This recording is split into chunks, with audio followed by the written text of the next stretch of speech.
Magari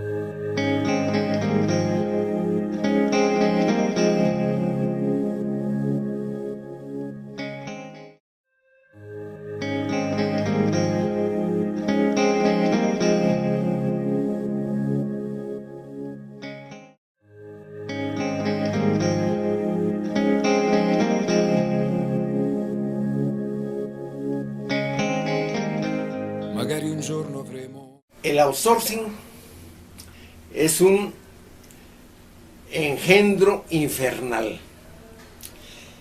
Está introducido a la Ley Federal del Trabajo en la reforma del 30 de noviembre de 2012 con el objeto de tratar de quitar responsabilidades al patrón,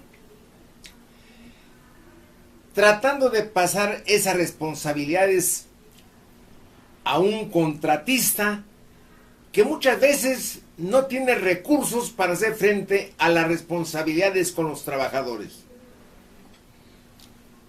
Cuando un trabajador demanda indemnización por despido injustificado o por muerte, el contratista, el beneficiario de la obra, el beneficiario de los servicios, dice: a mí no me pidas nada, pídele a quien te contrató. Y el contratista que lo contrató dice: yo no tengo con qué pagarte, pídeselo al beneficiario de la obra. Es una trampa que han puesto a los trabajadores para arrebatarles sus derechos.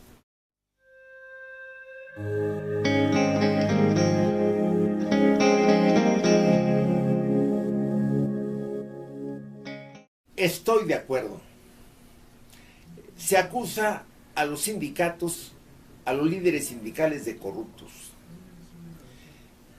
Hay que pensar que los corruptos, efectivamente, hay líderes sindicales corruptos que les encanta que los corrompan, pero son corrompidos por los patrones, porque corrompidos los líderes sindicales le sirven mejor a los patrones.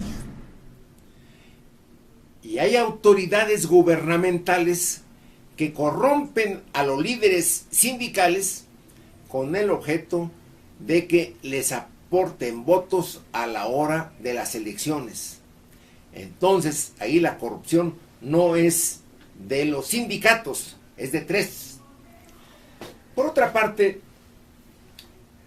una de las ideas que tengo es que se establezca la reforma de la ley respetando la voluntad democrática de los trabajadores, permitiendo, como está permitido actualmente, la reelección de los dirigentes sindicales, pero poniendo un límite a la reelección, de tal manera de evitar que se creen cacicazgos sindicales que son un lastre para el país. Esos cacicazgos sindicales no nos permiten a los mexicanos estar hablando de democracia sindical fuera de la República o dentro del país. ¿Por qué? Porque no hacemos nada para acabar con el cacicazgo sindical. Hay reelecciones tras reelecciones, reelecciones tras reelecciones. Entre los trabajadores debe haber gente digna que ocupe esos puestos directivos.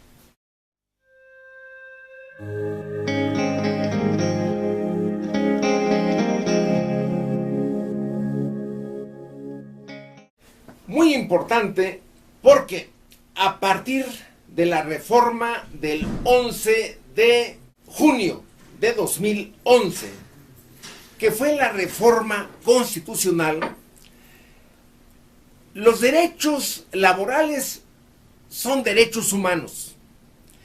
Antes de esta fecha, los derechos de los trabajadores no estaban considerados dentro de los derechos humanos. Ahora quiero señalar un solo caso en que pudiéramos invocar como de derechos humanos los salarios de los trabajadores. La Constitución señala que el salario que perciba el trabajador debe ser suficiente para cubrir sus necesidades fundamentales de él y de su familia. El salario actual es de 64 pesos 76 centavos. Yo no sé qué haría en un día con 64 pesos 76 centavos. Es un salario miserable. En la Constitución está que el salario debe ser suficiente para cubrir las necesidades fundamentales de los trabajadores.